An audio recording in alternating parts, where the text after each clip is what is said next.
Hello guys, welcome back in our YouTube channel with me Ogi and Jeeves in our journey into Star Atlas Metaverse. Continuation of the lore from the Prime Mover. Everything has price, part 2. Reading by Jeeves. Check this out.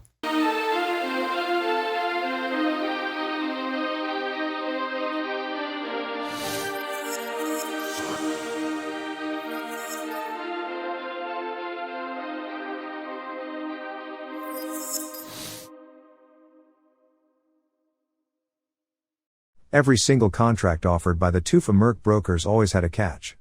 Over the years she'd only accepted a few of their outrageous contracts. They paid so well that the temptation had been too much for her to walk away.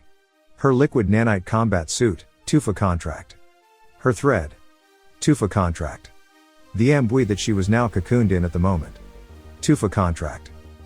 And the offers often arrived at moments in her career when she wanted some tech or weapon that was obscenely expensive. She closed her eyes, the boring eyes of a biologic. And now, when she mulled over new eyes, had calculated she would need several contracts to earn enough. Well, that was when the offer magically came her way. Her skin crawled and she almost gave the command to close all communication channels, but then Ship began to translate the details from the Tufa. Ship wasn't some low-level friend bot, it was a lattice-layered neural net, but despite the patadlops she knew the task was beyond its scope. The thousands of Tufa dialects and languages were not only dense, but they all shared the custom of being extremely reluctant to arrive at a specific point in any conversation. They talked around the idea, threaded words through needles and wove a tapestry of confusion. She recalled hearing, at some janky orbital above the blasted surface of Second Chance, that the first envoy from the Council of Peace almost failed. Not because of malice but because they couldn't spend another standard year in negotiations. In the end all that was established was that the Tufa would no longer attack any exploration or trading ship near their sector. Most of the time. The Segurith cave singing faded, Ship sent a soft tickle of static charge on her forearm to let her know it had determined the translation was complete. Greetings. It has been brought to my attention, over the course of several iterations of Nova Mother, may her grace stratify the layers of the very structure of your mind and personhood, that your exploits are worthy of esteem. My client, one of the utmost vigor and stealthy fortitude, who due to the station of their position of leadership within the very core of one of the councils of advisors to the mighty Tufa triumvirate of power and grace, and due to your previous execution of multiple contracts, as well as the nature of your discretion, that I made a point in detailing, to the best of my ability, the expansive suite of your talent and.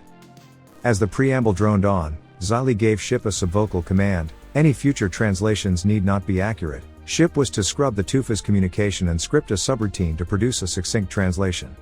When there finally was a pause, she replied that she might be interested, but she needed actual details. She thanked the Tufa for the offer, but she asked to be given the specifics of the job. There was a delay as Ship made an effort to trim down the Tufa's response. A whiff of warm air from the vent above and a low tone let her know that Ship needed a few more seconds. And then, we need you to commander a prototype of a new generation of the Council of Peace's Pierce X6 for my client's collection. You are instructed to subdue the crew, as well as to guarantee they will not report the theft to the Council. You will then transport it to these coordinates 1119.bx 197,829. Xylee was about to disconnect in disgust. This was such an insane proposition on every level. Let alone what she knew what the Tufa meant by subduing the crew, so it was not possible for them to report the crime. And commander a prototype version of the workhorse of the cops? Every Tufa broker knew she could never again enter any sector of Uster, nor Oni, and most of all, the place of her homeworld, Mud Space. And the laughable cover story, for some mysterious client's collection? As in Starship Collection? But the best part was she was expected to deliver the ship to a region that was on the brink of war. There was no way the Uster would continue to allow the Oni to keep sniffing around whatever they were building around that neutron star. She'd learned how to survive out here in the dark, where the only constant was chaos and survival. But what insanity was all of this? How would she ever be expected to even deliver the ship without being reduced to a glittering field of debris? A moment before she gave the command to disconnect the Ansabel, Ship translated the final contract detail. It was hard to surprise herself. She wasn't one to drill down and discover how her mind worked, but it astonished her how quickly her previous concern winked out of existence. The revulsion of what she would have to do was already cast beyond the horizon. The near impossibility of being able to close the contract and deliver the X6 faded away to the back of her mind. This offer was several times larger than she had ever made, even more than those horrible jobs she had taken in order to get off planet and purchase a ship. The amount she would make would allow her to live her dream. She could pay off her brother's debt, she could hire enough pilots to field a fleet of mercenaries that could dictate the terms of every contract. She could buy her new eyes and finally pilot a ship that would shrug off a pirate attack with ease. No more solo jobs. She could finally afford to find her family.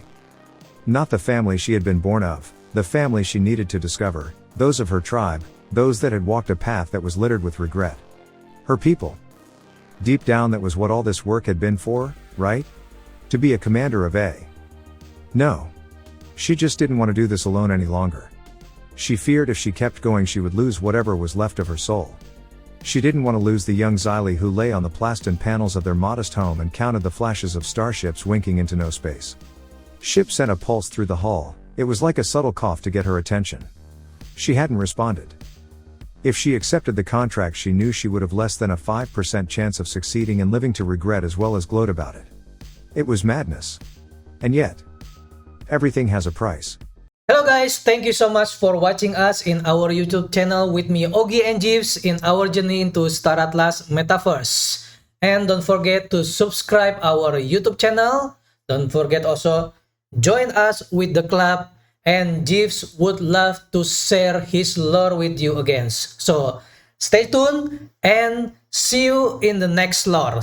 Thank you so much.